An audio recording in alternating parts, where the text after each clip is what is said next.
সব খাবার একসঙ্গে শেষ করে ব্রেকফাস্ট বন্ধ করার পর এভাবে বিপদে পড়বো কোনোদিনও ভাবতে পারিনি। ভিডিওটা শুরু থেকে শেষ পর্যন্ত দেখো, সব কিছু খুলে বলছি।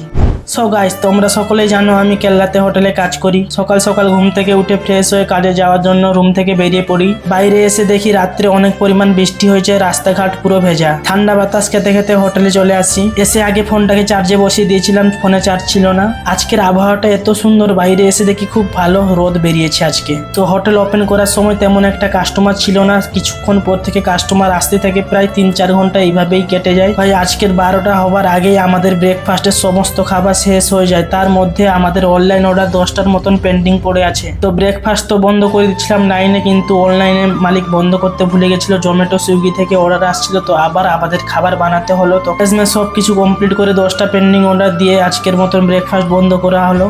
এর ভিডিওটা এখানেই শেষ করছি। দেখা হচ্ছে পরবর্তী কোনো ব্লগে। ভিডিওটা যদি ভালো লেগে থাকে একটা লাইক করে বন্ধুদের কাছে শেয়ার করে দিও। আর যদি ফলো না করে থাকো একটা ফলো করে আমার ছোট্ট একটা পরিবারের একজন সদস্য হয়ে যাও। সবাই ভালো থাকবে, সুস্থ থাকবে, টাটা।